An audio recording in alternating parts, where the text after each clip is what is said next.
नमस्कार, जय श्री कृष्ण, श्री गणेशाय नमः। मैं आपके सामने यहाँ पर प्रस्तुत करने वाला हूँ संधियों का परिचय। संधि किसे कहते हैं? इसके पूर्व में हमने दीर्घ संधि को देखा था, तो यहाँ पर हम प्रारंभ से लेकर के पूरी संधियों को देखेंगे। संधि किसे कहते हैं? दो वर्णों के मेल को संधि कहते हैं। दो वर्णों के मेल को संधि कहते हैं। वर्ण किसे कहते हैं? इसे हमने पूर्व में देखा था। ए ओ रे रे ए ओ ऐ ओ क ख ग घ ङ च छ ज, ये जो होते हैं ना, ये वर्ण कहलाते हैं। तो दो वर्णों के मेल को संधि कहते हैं। अच्छा, संधियाँ कितने प्रकार की होती हैं? तो संधियाँ जो होती हैं वे तीन प्रकार की होती हैं: स्वर संधि, व्यंजन संधि और विसर्ग संधि। स्वर संधि किसे कहते हैं? जब स्वर के बाद स्वर का मेल होता है तो उसे स्वर संधि कहते हैं। व्यंजन संधि किसे कहते हैं? जब स्वर अथवा व्यंजन के बाद स्वर अथवा व्यंजन से मेल होता है तो वहाँ पर व्यंजन संधि कहते हैं। वहाँ पर व्यंजन संधि होती है, उसे व्यंजन संधि कहते हैं। विसर्ग संधि किसे कहते हैं? जब विसर्ग के बाद स्वर अथवा व्यंजन हो तो वहाँ पर विसर्ग संधि होती है। तो चलिए यहाँ पर अब हम संधियों को यहाँ पर हम देखते हैं। स्वर संधि जो है उसके 8 भेद होते हैं: दीर्घ, गुण, वृद्धि, यण, अयादि, पूर्व रूप, पर रूप और प्रकृति भाव। तो चलिए यहाँ पर हम दीर्घ संधि, स्वर संधियों से लेकर के पूरी संधियों के बारे में देखते हैं। तो स्वर संधि में जो दीर्घ संधि है उसे हमने पूर्व में देखा था, तो यहाँ पर संक्षिप्त परिचय हम एक बार देख लेते हैं। क्या है? जहाँ दीर्घ या ह्रस्व अ, ई, उ, री के बाद ह्रस्व अथवा दीर्घ अ, ई, उ, री क्रमशः आए तो उन दोनों के स्थान पर आ, ई, उ और री हो जाता है। अ प्लस आ बराबर आ, ई प्लस ई बराबर ई, उ प्लस उ बराबर उ, री प्लस री बराबर री। ये दीर्घ संधि का नियम है। उदाहरण भी देखते हैं। देव प्लस आलयः, देवालयः। मुनि प्लस इंद्रः, मुनीन्द्रः। भानु प्लस उदयः, भानुदयः। गुण संधि देखते हैं। जब आ के बाद ह्रस्व या दीर्घ ई, उ, री, री हो तो दोनों को मिलाकर के ए, ओ, अल हो जाता है। देव प्लस इंद्रः, देवेन्द्रः। उमा प्लस ईशः, उमेशः। गंगा प्लस ऊर्मिः, गंगोर्मिः। इसके बाद यण संधि को देखते हैं। जब ह्रस्व या दीर्घ ई, उ, री के बाद कोई असमान स्वर आए। असमान स्वर कहने का अर्थ यह है कि ह्रस्व या दीर्घ ई, उ, री के बाद ह्रस्व या दीर्घ ई, उ, री नहीं आने चाहिए। अगर ये आते हैं तो समान हो जाएगा और फिर वहां पर दीर्घ संधि हो जाएगी। ठीक है। तो जब ह्रस्व या दीर्घ ई, उ, री के बाद कोई असमान स्वर आए तो ई, उ, री को क्रमशः हो जाता है। क्या? ई को या, उ को वा, री को रा और ली को ला हो जाता है। उदाहरण देखते हैं। यदि प्लस अपि, यद्यपि।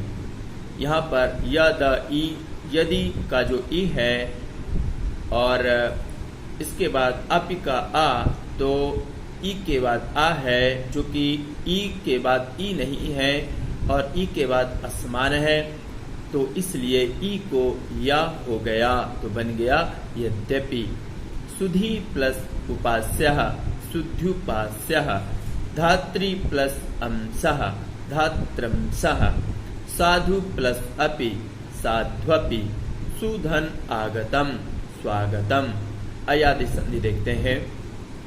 जब ए ऐ ओ औ के बाद कोई भी स्वर आए, जब ए ऐ ओ औ के बाद कोई भी स्वर आए तो इनके स्थान पर क्या हो जाता है? ए को आय, ऐ को आय, ओ को अव, औ को आव हो जाता है। उदाहरण देखते हैं। ने प्लस अकह, ना में ए है, ए के बाद अनह का आ है तो ए को आय हो जाएगा। ना प्लस अय नय प्लस अनह नयनः।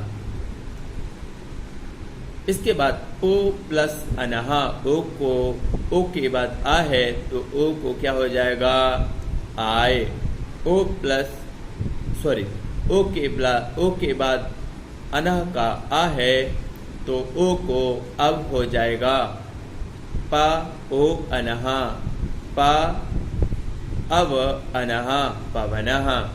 इसके बाद पौ प्लस अकह, औ के बाद आ है तो औ को आव हो जाएगा। पौ प्लस अकह पावकः।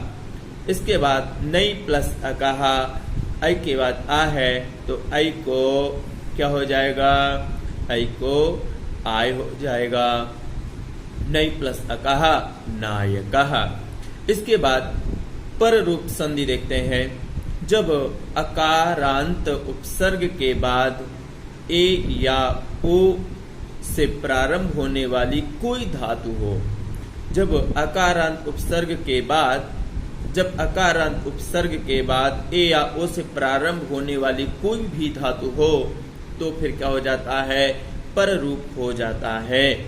माने जो ए है वह अकारांत उपसर्ग में मिल जाता है, जो ओ है वह भी अकारांत उपसर्ग में मिल जाएगा। उदाहरण के लिए देखते हैं। प्र प्लस एजते, प्र ए में मिल गया तो बन गया प्रेजते। प्रओषति, प्र ओ में मिल गया तो बन गया प्रोषति। इसके बाद वृद्धि संधि देखते हैं। जब अ या आ के बाद ए या ऐ अथवा ओ या औ आए तो दोनों के स्थान पर वृद्धि संधि हो जाती है। जब अ या आ के बाद ए या ऐ आए तो दोनों के स्थान पर ऐ और औ हो जाते हैं। एक बार फिर से। जब अ अथवा आ के बाद ए या ऐ आए अथवा ओ या औ आए तो क्या हो जाता है? दोनों के स्थान पर आई और औ हो जाते हैं। आ प्लस ए ऐ बराबर आई, आ प्लस ओ औ बराबर औ हो जाता है। उदाहरण देखते हैं। मम प्लस एव, मम प्लस एव। यहाँ पर मम में आ है, उसके बाद ए है तो आ ए मिलके आई हो गया तो बना ममैव। तब प्लस एव तवैव। महा प्लस ऐश्वर्यम महेश्वर्यम। महाधन औषधिः महौषधिः।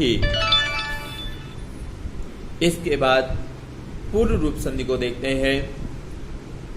जब पद के अंत में ए या ओ हो, जब पद के अंत में ए या ओ हो और उसके आगे ह्रस्व आकार हो तो ह्रस्व आकार ए या ओ में मिल जाता है और आकार की जगह पर अवग्रह बन जाता है, अवग्रह रख दिया जाता है। उदाहरण के लिए देखते हैं। हरे प्लस अब हरेव। ग्रामे प्लस अपि ग्रामेपि। प्रकृति भाव संधि किसे कहते हैं, इसको देखते हैं। जब कोई संज्ञा अथवा सर्वनाम अथवा कोई भी क्रियावाचक शब्द द्विवचन में रखा हुआ हो और इसी द्विवचनांत शब्द के अंत में ई, उ, ए हो और उसके बाद कोई भी स्वर हो तो वहां पर कोई भी परिवर्तन नहीं होता है, वहां पर किसी भी प्रकार का परिवर्तन नहीं होता है। जैसे उदाहरण के लिए देखते हैं। हरि एतौ। यह जो हरि है यह द्विवचन का है, हरि हरि द्विवचन का है। उसके बाद ए है, तो यहाँ पर किसी भी प्रकार का परिवर्तन नहीं हुआ, तो पूरा बन गया हरि एतौ। और विष्णु इमौ, विष्णु विष्णु, ये जो विष्णु है द्विवचन का शब्द रूप है, प्रथमा द्विवचन का शब्द रूप है विष्णु।